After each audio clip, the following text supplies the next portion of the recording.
Hello everybody. Well, if you're happening upon this video right now, I am at the airport Mesa Vortex. Behind me you can see the saddle is back there. And one of the things that I've been thinking about since yesterday when I did the Cathedral Rock Trail was the notion of ascending and descending. I mean, it's pretty powerful, isn't it? And as I was ascending Cathedral Rock, I was reflecting on how easy it was. I mean, there were a few times I was winded because you have to scramble over. If you've been, there's like a lot of polished stones, and you scramble hands and feet in two areas that are a little more steep. And that part took my breath away. But for the most part, the more I took every step, the more each step felt easy. The energy of the place, the exhilaration of being there, the intention that I had in my own heart were all uplifting me in the ascent. I want to get more of this background here in Sedona. And it got me to thinking, how do you look at ascents in your own life and descents?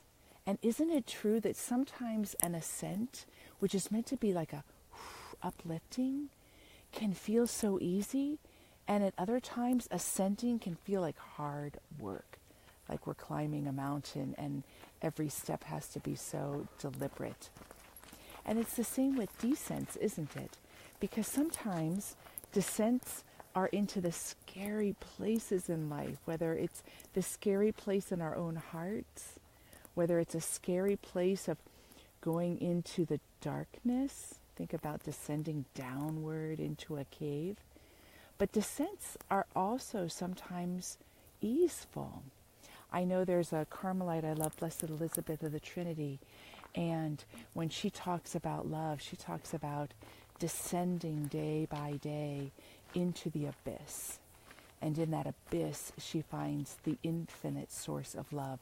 But it's a descent to her because it's a divesting of anything that she might consider her identity or herself. So what about you? What's your relationship with ascents and descents? I was also thinking as well to the notion of ascension. You know, there's a lot with ascended masters, ascension spirituality. In Christianity, we have the ascension of Jesus. And each time that notion of ascent or ascension happens, it ascends so that by the very ascent, we are blessed, right? The very ascent blesses us. There's a great book called The Holy Longing by Ronald Rolheiser.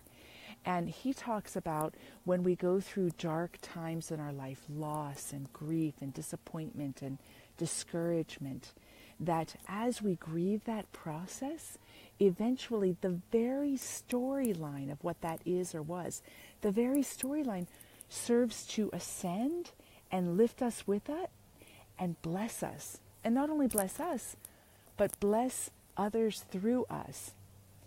Do you happen to have a passion in your own heart or in your life that came about because of a struggle or something that was suffering, and you came through the other side, and now you're the messenger? I'm going to just get a little bit more of this amazing Sedona behind me. See, we're in the vortex right now if you're watching. That the very coming through the dark moment forms you in wisdom and insight. And you yourself are a blessing to others and perhaps even a teacher along those lines of what you learned. You took a hero's journey. So if you're just joining us, we are right, whoops, I switched around, didn't I? At the Airport Mesa Vortex, right back there. Yesterday was Cathedral Rock. And I want to invite you to reflect upon the ascents and descents of your life. And in relation to describing which ones feel easy and which ones feel hard and which ones you like and which ones you don't like, what about if we took it even further? What if we took a look at what is ascending and what is descending within ourselves and our lives and stopped labeling it as hard or easy and looked at every movement that was ascending and descending as forming us into a wholeness that we can spread this way horizontally through our world and be love by bringing together the ascent and the descent right here, right in our very hearts, so that from there we can reach out horizontally to all the world. So we've got the vertical energy of ascending and descending, meeting within the heart, forming us from a place of wisdom, and then we spread outward in every direction in love, in wholeness. And as for one, like you, so for all. So there were some of my thoughts on ascent and descent. Let me know what you think, and I hope you got a little bit of a feel of this amazing vortex. So the airport mesa's right behind me there. And then, of course, off in the distance are a number of other vortices, if you will. So grateful to be on this path with you. I love you all. We will talk soon. Mwah.